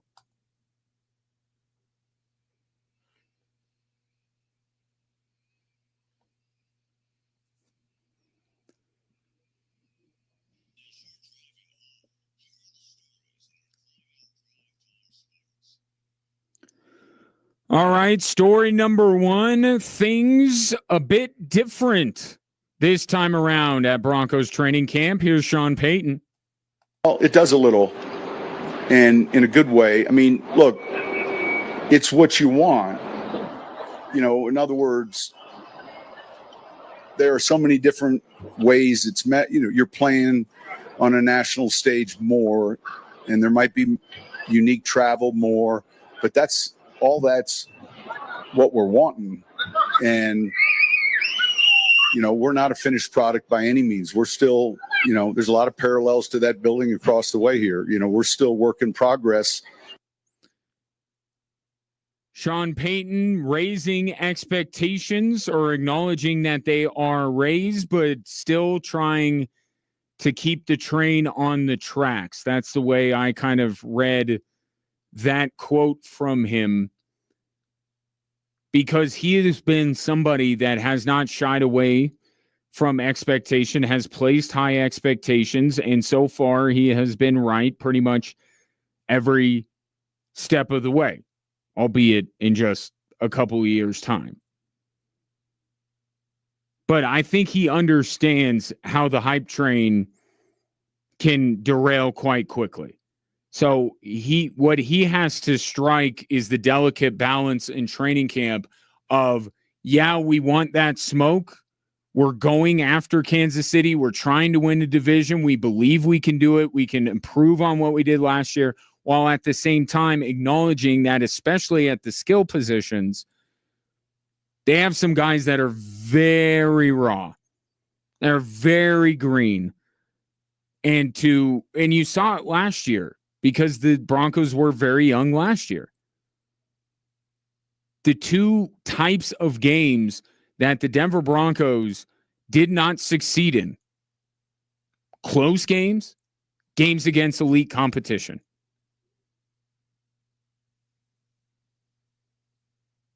And I think that those themes are going to reemerge this year because of the youth, the inexperience, what I think is a lack of talent, especially at the skill positions, because defensively, they got all the talent they need. Offensive line, they're good. It's the skill positions. That's what they're missing. But Sean Payton, I think, knows how difficult this next step is going to be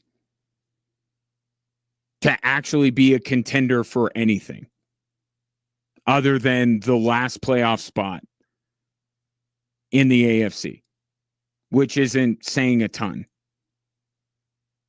It's divisions, it's Super Bowls, it's all that kind of stuff. So he's got to keep those expectations high, keep the players driving towards that, while at the same time not letting those who are covered in orange and blue in the media or with the fan base that are proclaiming Bo Nix the second coming and the Denver Broncos a Super Bowl threat, because that can be dangerous.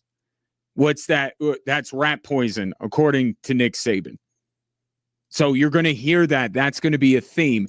Expectations are high, but they haven't done anything yet. They believe they can do this, but they have to put in the work. Sean Payton is going to be consistent in that messaging throughout training camp because he can't let these young guys feel like they've arrived. Because one season eking into the playoffs and then getting your doors blown off is not really accomplishing a great deal. Now, story number 2.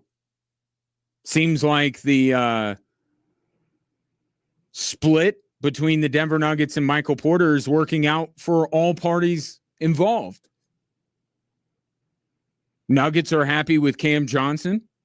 They're happy with their cap flexibility that allowed them to acquire Jonas Valanciunas, who is now on board with the Nuggets and is excited to help them try to win a title. But it looks like Michael Porter is going to be okay. Just in case, I know many of you weren't, but just in case you worried a little bit like, oh, it's such a bummer that Michael Porter has to go to Brooklyn and he doesn't get to play for a team that's competing for a championship. Don't worry about Mike.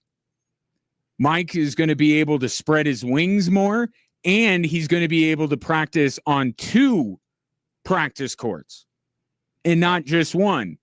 A video from, I don't know, is this a Curious Mike video? It doesn't matter. There is a video on the internet showing Michael Porter looking at the fact that Brooklyn has 2 practice courts like the chocolate river in Willy Wonka's chocolate factory. Like he's never even comprehended that such a thing could exist. And it brings back or brings up something that has been long discussed deep within Nuggets Twitter, the Nuggets media contingent, same with the Avs. We could bring them into the conversation here. They have some of the worst practice facilities in their respective leagues. They just do. Like, are they having to go out to the local Y and practice? No. Avalanche, pretty close.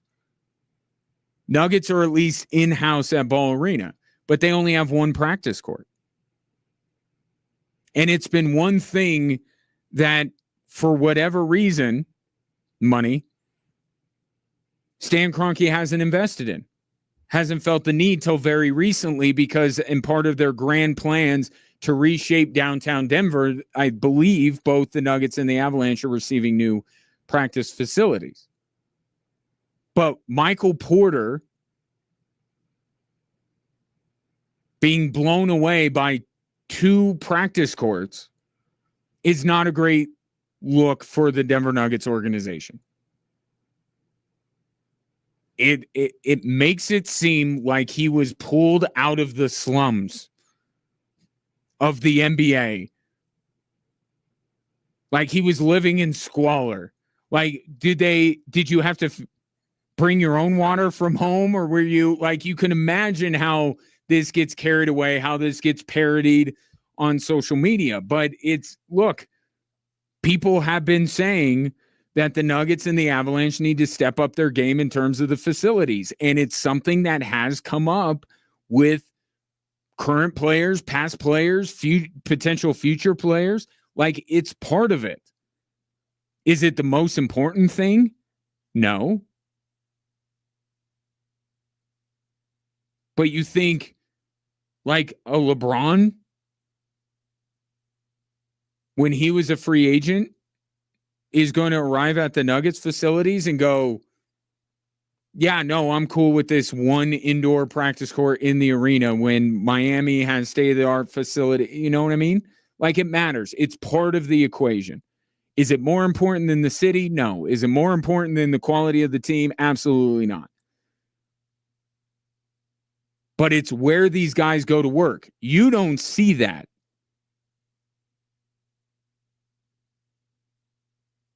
You don't see that. You may see this studio that I'm in. You don't know what my office looks like. For Michael Porter and NBA players, the practice court is their office. You don't see it, or you don't see it a lot. They have to go there every day. And if they're not up to snuff compared to other places, it could break a tie with the potential free agent. And it could make somebody like Michael Porter feel like they've arrived to be able to play on 2 practice courts. It seems like a silly thing, but it's really not. What do you think that the Broncos are doing? What do you think? Here's a better historical example. You know, the first time that Dirk Nowitzki and the Dallas Mavericks felt like things were different when Mark Cuban took over, he upgraded their locker rooms. I think he put TVs in each locker.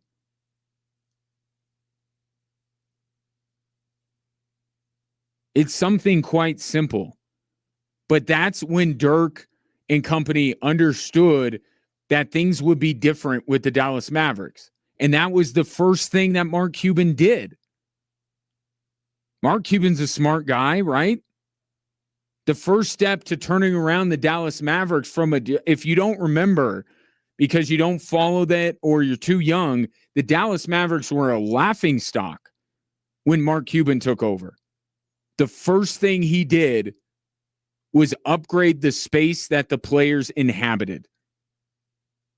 It raised morale, it improved performance. There was a correlation there. This stuff does matter. And people have been saying it to the Avalanche and the Nuggets for years.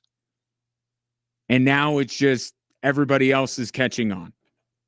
Yeah, no, the Nuggets don't have 2 practice courts like the Brooklyn Nets. They just have 1. Story number 3.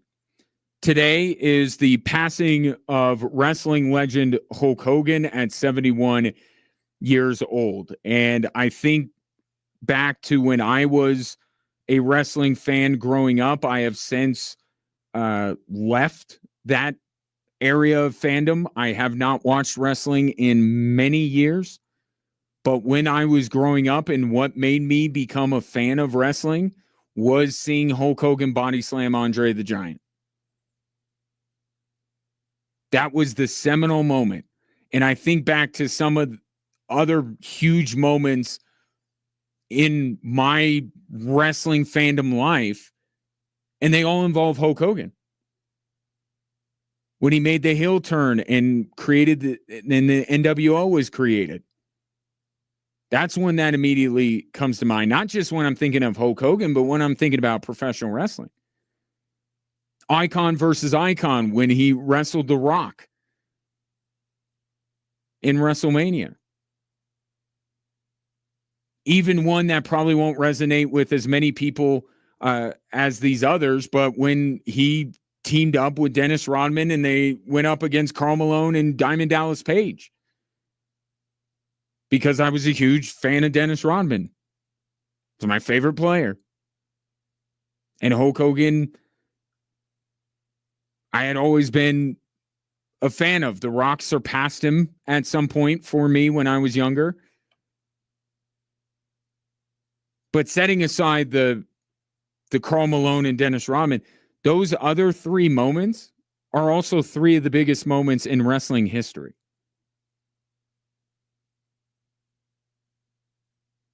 And I always say, you know, we have these GOAT conversations or these Mount Rushmore conversations. And the first thing that people get upset about is the fact that we're not acknowledging, you know, past generations or who laid the groundwork. They're doing this in the WNBA every single day of the week. This is happening every single day in the WNBA. The fact that the people who laid the groundwork are not being acknowledged enough, in their opinion. So I'll make the same thing here. Yes, there were people who came before Hulk Hogan. Vince McMahon in many ways was probably more influential in the rise of popularity of wrestling than Hulk Hogan was. Like, I get that. But to me,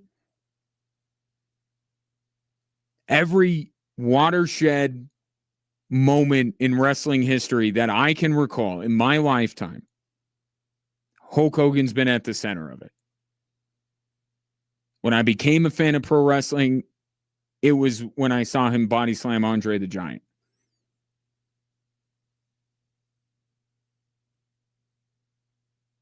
And I think the moments that I remember, because I wouldn't say that I'm as big a fan as a lot of people. I was a fan, definitely, but there were people that were more into pro wrestling than I was. But I would imagine that for any level of wrestling fan at any point in their lives, that those three moments I brought up would be among their biggest moments, or at least they would agree, or the three of the biggest moments in wrestling history. And Hulk Hogan was a part of all of those. And yes, we do have to separate the art from the artist, perhaps a little bit here. But what Hulk Hogan was as an artist, what his persona was, it was inspiring. And it was a big piece of my childhood. And so when he passes away, that's what I think of. And in that way, I thank him for that, because I had great memories watching him perform. 719-247-1313. Take your thoughts on the three stories that are driving the show. Coming up next, scheduled to be joined by the head coach of Switchbacks FC, James Chambers. Got a home match against Texoma FC this Saturday. What's he expecting? And they've made some roster moves lately. So that's coming up next.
Celebrate Christmas in July with Switchbacks FC this Saturday night, July 26th. They'll be taking on Texoma FC. Make sure you're there at 6 p.m. as the first fans through the gates. We'll get a limited edition Switchbacks Rally Towel provided by the Independence Center. And then after the match, Christmas fireworks. Get your tickets now at switchbacksfc.com.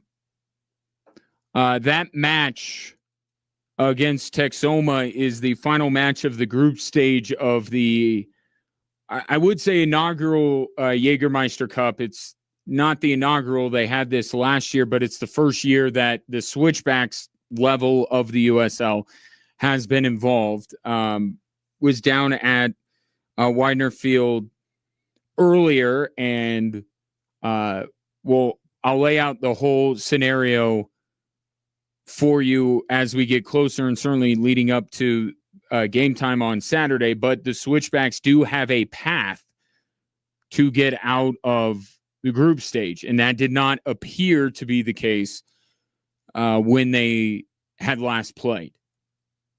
So some things have transpired with some of the other teams in the group that if the Switchbacks win, they'll need help, but they could advance in this League Cup. But beyond that, the more important thing I would say at this point in the season, Switchbacks now have a chance to follow up what they did Saturday against Birmingham. That was a significant win for them to kind of get going with the second half of the season. We know there's a lot of work to do to ultimately get where they want to go, which is to defend that shiny trophy that they currently possess. But it was a good start to the second half, getting that 1-0 win against Birmingham. And I think more than anything else this weekend, whatever path to get out of the group that exists or not, another W, another complete team performance is what they need against Texoma FC. A little bit of Switchbacks news today. The Switchbacks have signed a player, Brennan Creek is his name, to something interesting. It's a 25-day contract, so this is going to be, the way I look at it, kind of a prove-it deal for him. He's moving up from League Two, and he's going to get some run with Switchbacks FC, and we'll see how it goes. I wonder if this is just me thinking out loud, which is kind of what I do for 3 hours every day, something to get them until the next thing. Now, maybe Brendan Creek hits and they keep him around the rest of the year. I mean, that's certainly would be great. But the urgency that this team feels, this front office feels, I think, to make moves to bolster this team as they go down this second half of the season, I think this may be a move for now, and then a bigger move is coming. Again, when I speak on things like this, people think I have insight. I literally don't have. This is just me thinking out loud, like I said. But Brendan Creek on a 25-day contract with the Switchbacks, and I think there's a good chance. I'll confirm this at a later time, but I believe he will be available on Saturday for the match against Texoma FC, may even make his debut. To the text line now, Tom texting in on the topic of Hulk Hogan passing away. As a 13-year-old, I saw Hulk Hogan beat Sergeant Slaughter in 1987 at the Cap Center in Maryland. After the match, I swear he pointed straight at me. I'm sure there's 1,000 kids out there that say he pointed at them also. What a showman. He will be missed. And that's what I'm talking about. The Hulk Hogan, the wrestler, the artist, had an impact on a lot of people. A lot of people. And to Tom's point, I think he was one of the first, at least, that I saw. Again, I don't have as extensive knowledge about wrestling prior to WrestleMania that other people do. I think that Hulk Hogan was kind of the first guy to find an effective persona and be able to get people to identify with that persona. Like Andre the Giant was a giant. I mean, that's what he was. There wasn't a lot of depth to the character. And I don't know that there needed to be. The guy was massive. So it was like, okay, that's probably enough. But Hulk Hogan creating this persona and the way that he would, to Tom's point, the showman of it, the cupping his ear and pointing and going and like that, he was ahead of his time. Now everybody does that. I mean, you watch some, I see videos of some of these wrestlers, like they all have like charisma oozing out of their ears. Like they're all phenomenal at, engaging the audience and eliciting the reaction. And when Hulk Hogan was doing that stuff, there weren't a lot of people that could. So that's why I say, if we're talking pro wrestling goats, got to be Hulk Hogan. Mount Rushmore, The Rock. I think John Cena would be on there. And Undertaker. That's what I go with. Feel pretty good about that. You can poke holes in that. But I think that's certainly who it would be for me there. 719-247-1313. Saw this today, and I'll admit I haven't quite dug into it a lot yet because it just came out this afternoon. But the president has signed an executive order based around college sports and what he feels will save college sports. I've been getting bits and pieces on social media, but again, tonight I'm going to read the thing and see what's all in it. I think the biggest thing is, will there be a cap on NIL? And is this enforceable? Well, what of this executive order is enforceable?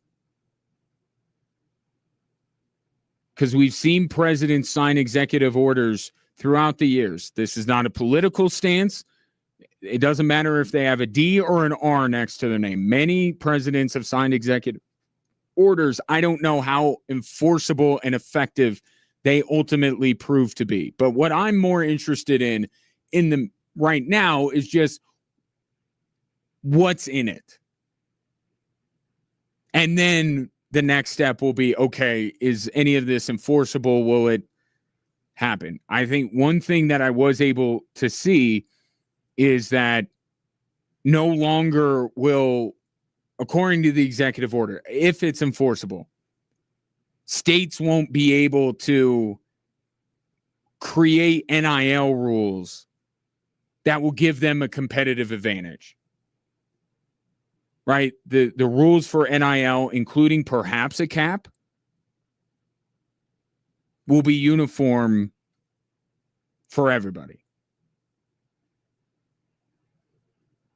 There was something that Ross Dellinger of Yahoo pointed out on social media that in the executive order, schools are required to offer more scholarships in Olympic sports than they have,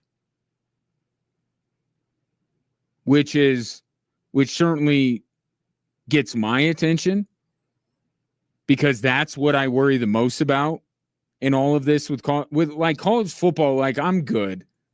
I understand it. There are winners and losers. I really think that college football and college basketball, for the most part, are going to be better products in the future for all of this. I really do. But I worry that it's going to come at the expense of the Olympic sports. Not worried about basketball and football. I'm not. They'll be fine. Olympic sports may not be, with the $20.5 million rev share cap. And we know that Olympic sports will be on the chopping block. We've already seen jobs cut. We may see sports cut. That's what I'm most worried about with this. So if there's something in this executive order that is, again, enforceable in terms of scholarships for Olympic sports, that's good. So I'll dig more into it tonight, but it's out there. If you want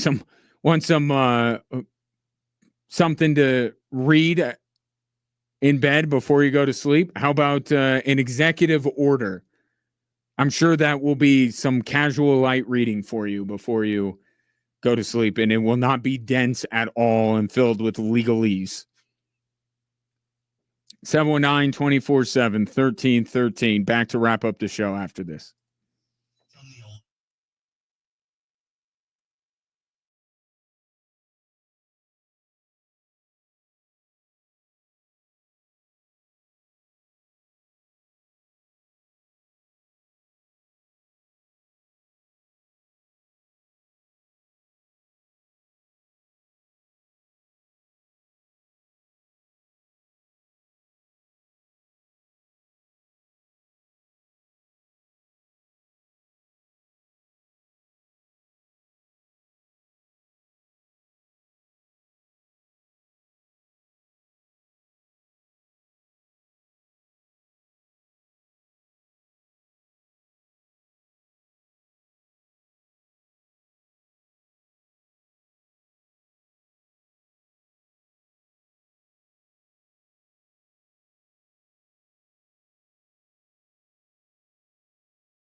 details, go to extrasports1300.com. This coming in, Albert says, as a fill-in for Richard Randall, you should be able to at least pretend to be politically astute. First of all, that is the definition of real ones know. If you've been listening to me for a certain amount of time, you will know that, yes, during a time that was a wild time, it was the pandemic times, I filled in for Richard Randall on our sister station, 740 KVOR. But the problem is, and since you brought it up, I'll be on it. I'm not to pat myself on the back. I am a little bit more politically astute than I portend to be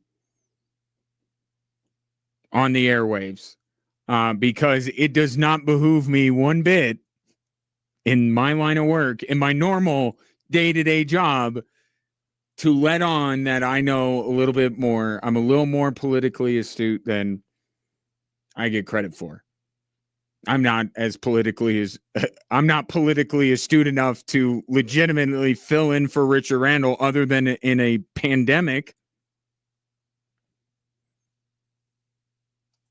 But yeah, it's just easier this way, honestly. Yeah. Yep. That was fun. I actually enjoyed that. I enjoyed doing that. Never again, but I enjoy doing it. You won't see me make a Will Kane or Clay Travis like turn. Like, I like where I am. I like being in the sports world. That's where I like. This is kind of interesting. The Raiders are releasing Christian Wilkins. You remember Christian Wilkins. He was like a major free agent signing not that long ago by the Raiders. And now reportedly they're releasing him. Now, the easy explanation for this is that the guy played in 5 games last year. And he's been dealing with a foot injury. And that is probably the main driver of this. Right? I'm sure the Raiders at some level, did not have the rosiest outlook on what Christian Wilkins was going to be able to do for them moving forward. But is anybody else noticing something with the Raiders? And I can say this because I'm not on either camp, the Broncos or the Raiders side. I know that one doesn't want to be compared to the other, that one thinks the other is gross and has cooties.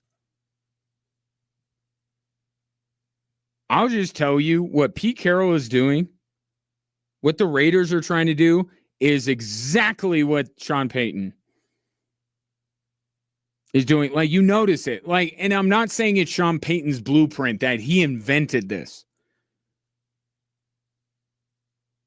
But I said it at the time that they hired Pete Carroll. Like, how could they not look at the Chargers? And maybe I'll do that. That won't be any better for Raiders fans, but maybe the Broncos will be like, we want out of this comparison. Okay, fine. Chargers and Raiders. Although the Chargers didn't need a rebuild in their roster, I think the Broncos, but you can't tell me that the Raiders didn't look at what has happened with the Denver Broncos and go, we want some of that. We want to try to do that. Well, what was part of what Sean Payton did to get the Broncos to where they are? He started making some significant cuts. Some were very much like you understood the reason. Some were a little bit surprising.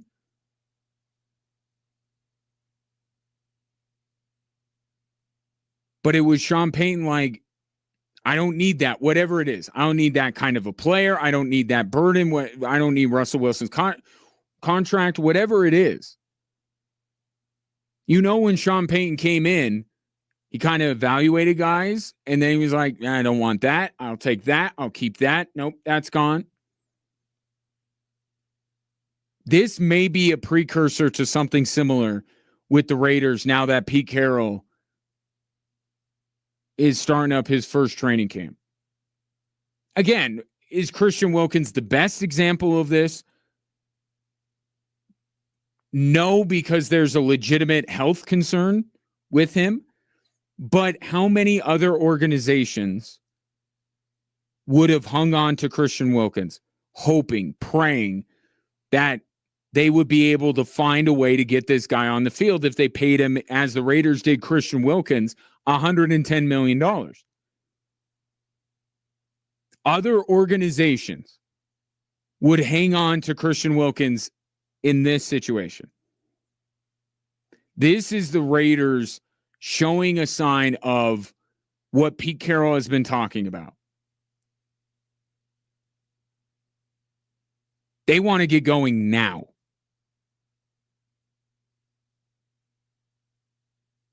He's not waiting a year or two and then getting going. He's trying to hit the ground running here and making whatever changes he can make in one offseason to get this team pointed in the right direction. You saw it exactly like this in Denver. And again, it's not a blueprint that Sean Payton drew up himself. But it matters that the Raiders are doing this right after the Broncos did. There is a blueprint that exists. Sean Payton followed it. And I don't know, maybe you need to give Sean Payton some credit because maybe he did do this in New Orleans. The quick rebuild, the quick turnaround. Well, sometimes that requires some significant guys getting cut for financial reasons, for opportunity to give other guys a chance. I'm sure that it wasn't just, he has a bad foot. Sure, that's not the only reason that they're cutting Christian Wilkins.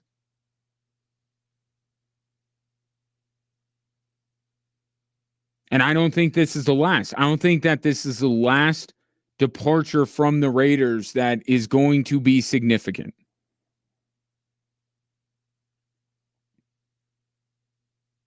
Because Pete Carroll has said over and over again, and you can disagree with him, you can laugh in his face, and maybe you did the same thing with Sean Payton. But Pete Carroll has said repeatedly that he wants to win a bunch of games. Whatever a bunch is. How many bananas normally come in a bunch? That many wins. Was that 8? Is there a standard bunch size for bananas? I don't know, but Pete Carroll says he wants to win a bunch of games. And if you're going to get this thing right quickly, you got to get moving, and you can't wait around. I think behind all of this, for all the football and health, medical, financial reasons why the Raiders are doing this, there is something behind it that is symbolic. And I think it was the same thing that Sean Payton had with some of his moves. This is a different operation. It's taking ownership of the operation and also sending a message, we're not waiting around for anything. Raiders should draft Shedeur Sanders. Nope. They're bringing Geno Smith in. The Raiders got so much money invested in Christian Wilkins. They should wait and at least see, even if he can't play this year, hope that he's good for the rest of his contract. Nope. The Raiders are not waiting. They need guys that they can rely on going into this season. And because of what's been ailing Christian Wilkins, they don't believe they can with him.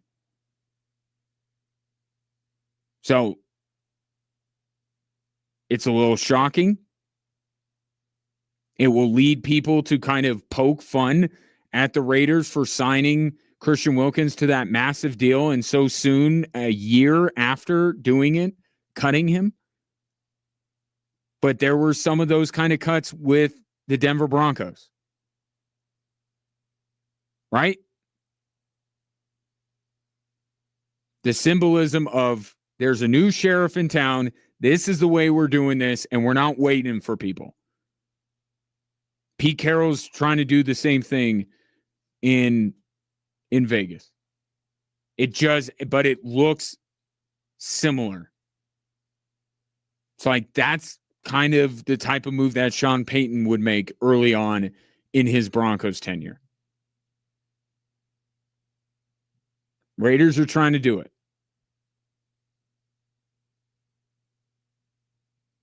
I don't think it's going to cutting Christian Wilkins or any decision that they make is ultimately going to have them be any higher than fourth in this AFC West.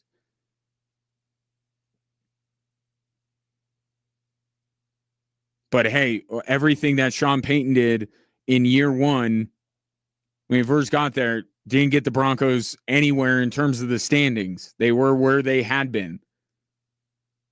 But it was laying the groundwork for the team to take a massive step forward in year two. And maybe that's what the Raiders are hoping to do. So Christian Wilkins cut just after 1 year after signing a massive contract with Vegas. Love the pickup, by the way, of Christian Wilkins. I did.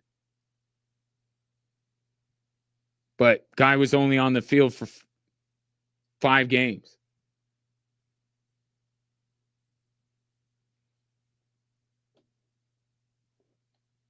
Does it feel, I was talking to somebody about this earlier today. We're not quite there yet, are we? With football season. Like we could say training camp open, football season. We're not quite there yet. It doesn't feel like we're quite there. But as news trickles out of these training camps, as Jerry Jones says some really dumb stuff, it's like we're getting closer. We're getting warmer. We can feel it. That'll do it. Call it good. Don't forget, tomorrow I will be back at the campus of Colorado College for the Department of Defense Warrior Games, the penultimate day of the competition there. Should be hopping because there are sports that are going on at Reed Arena where I have been broadcasting the show the last couple of days. So should get a lot of competitors through, should be a fun atmosphere. And I look forward to bringing you some of the stories of these incredible servicemen and women turned competitors in these Department of Defense Warrior Games. So that'll be tomorrow at 3. Enjoy your evening, and we'll talk then.